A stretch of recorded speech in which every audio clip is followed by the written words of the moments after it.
Hello everyone, welcome back to my channel. कैसे हो आप सब। हमने लास्ट वीडियो में डिस्कस किया था इलास्टिसिटी ऑफ डिमांड। उसके हमने 4 टाइप्स हम पढ़ चुके हैं। ठीक है, आज हम डिस्कस करेंगे यूटिलिटी अप्रोच। वो किसके अंदर है? इकोनॉमिक्स के अंदर ये वाला चैप्टर भी। सबसे पहले हम जानते हैं यूटिलिटी का मीनिंग क्या होता है। यूटिलिटी मीन्स हम कोई भी गुड जब कंज्यूम करते हैं तो उससे जो हमारी जो नीड सेटिस्फाई होती है उसे क्या कहते हैं? हम यूटिलिटी कहते हैं। तो क्या utility is a quality of a good to satisfy a want, it's called utility. ठीक है, जो हमारे गुड्स हम गुड्स को कंज्यूम करने से जो हमारी वांट सेटिस्फाई होती है, जो हमारी नीड सेटिस्फाई होती है, वो क्या कहलाती है? वो हमारी यूटिलिटी कहलाती है। तो दो तरीके से हम एनालिसिस कर सकते हैं यूटिलिटी को। एक है कार्डिनल यूटिलिटी एनालिसिस, एक है ऑर्डिनल यूटिलिटी एनालिसिस। ठीक है, कार्डिनल मीन्स जिसे हम काउंट कर सकते हैं नंबर्स के अंदर, जैसे कि 1 2 3 4, जैसे हम डेफिनेट नंबर्स में क्या कर सकते हैं? काउंट कर सकते हैं। वो कौन से होते हैं? वो होते हैं कार्डिनल। किसने दिया था? 20th सेंचुरी में मार्शल एंड पिगब ने दिया है कार्डिनल यूटिलिटी एनालिसिस। ठीक है, नेक्स्ट है ऑर्डिनल यूटिलिटी एनालिसिस। इसको हम आईसी एनालिसिस भी कहते हैं। IC means indifference curve analysis. ये किसने दिया था? Given by the Edgeworth in 18th century. 18th century में एडजवर्थ ने दिया था, बट बाद में इसको डिटेल में डिस्कस फर्स्ट टाइम हिक्स ने किया था। ठीक है, और इसको हम ऑर्डर्स में सेट करते हैं। इसमें हम नंबर में काउंट करते हैं, इसमें हम ऑर्डर में सेट करते हैं कि हमारी पहली प्रेफरेंस क्या, सेकंड प्रेफरेंस क्या। ठीक है, तो इसको ऑर्डर में, इसको नंबर्स में। इसको हम आईसी एनालिसिस भी कहते हैं। ठीक है, तो दो तरह की क्या पढ़ी हमने? एनालिसिस की। हम दो तरीके से यूटिलिटी को एनालिसिस कर सकते हैं, कार्डिनल एंड ऑर्डिनल। आप नोट कर लो, फिर हम करेंगे फीचर्स कौन कौन सी है इसकी।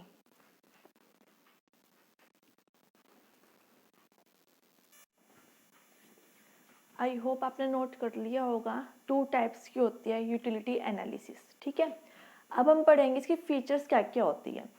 Utility subjective. यूटिलिटी क्या है? सब्जेक्टिव मीन्स अलग अलग है, हर एक पर्सन के लिए यूटिलिटी डिफरेंट डिफरेंट होती है। जैसे कि ये जो ड्रंकर्ड होते हैं उनके लिए क्या यूटिलिटी है? शराब पीना। जो नहीं पीते उसके लिए शराब यूटिलिटी नहीं है। ठीक है, तो इसलिए यूटिलिटी क्या है? हर एक के लिए अलग अलग है।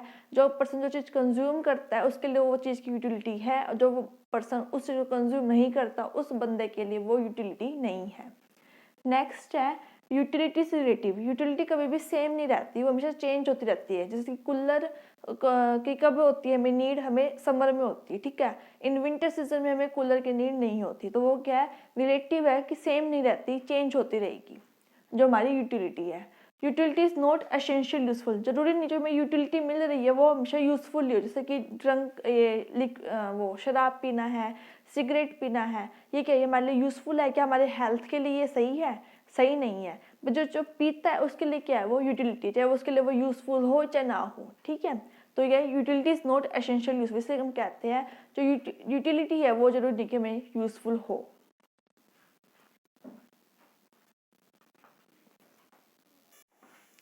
अब हम डिस्कस करेंगे अजम्पशंस। सबसे पहली है रैशनल कंज्यूमर। हमने ये अजम्पशन मानी है जो कंज्यूमर है वो क्या है? रेशनल है। मीन्स कंज्यूमर क्या चाहता है? कंज्यूमर अपनी मिनिमम इनकम में मैक्सिमम सेटिस्फेक्शन पाना चाहता है। तो हमने एक अजम्पशन मानी है, क्या है? रेशनल कंज्यूमर है।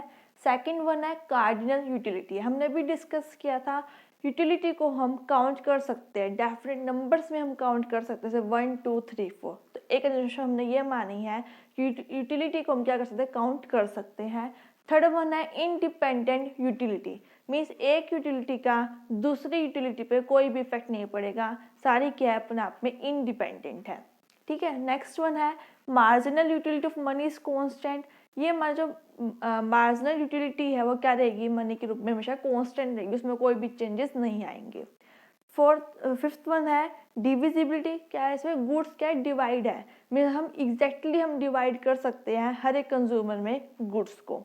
And diminishing marginal utility, it means क्या है कि जैसे जैसे आप एक गुड्स को कॉन्टिन्यूस आप कंज्यूम करते जाओगे तो उससे मिलने वाली जो यूटिलिटी है वो क्या होती जाएगी? धीरे धीरे कम होती जाएगी। तो क्या डिमिनिशिंग मीन्स कम होना, डिमिनिशिंग मार्जिनल यूटिलिटी। ठीक है, तो ये क्या पढ़ी हमने? ये हमने पढ़ी 6 अजम्पशंस है। Rational consumers, cardinal utility, independent utility, marginal utility of money is constant, divisibility and diminishing marginal utility. हमने डिस्कस किया कि कितनी तरह की यूटिलिटी है और हमें इसे किस तरह से हम उसे एनालिसिस कर सकते हैं। दो तरह की पढ़ी थी, कार्डिनल एंड ऑर्डिनल, ठीक है। फिर हमने पढ़ा कि फीचर्स क्या क्या होती है, देन हमने पढ़ा अजम्पशंस क्या क्या होती है। आज हम इतना ही डिस्कस करेंगे, हम थोड़ा थोड़ा डिस्कस करेंगे ताकि जो कंसेप्ट है वो क्लियर होते जाए, ठीक है। ज़्यादा डिस्कस कर दिया पर क्या आपको समझ में तो नहीं आएगा ना, इसलिए हम क्या करेंगे, थोड़ा थोड़ा डिस्कस करेंगे ताकि आपको ईजिली समझ में आ जाए, ठीक है। अगर आपको कोई भी क्वेरी है तो आप मुझे कमेंट करके बता सकते हैं। अगर आपको वीडियो अच्छी लगी हो, वीडियो को लाइक कीजिए, शेयर कीजिए। अगर आप चैनल पर नए आए हो, चैनल को सब्सक्राइब कीजिए। Thank you.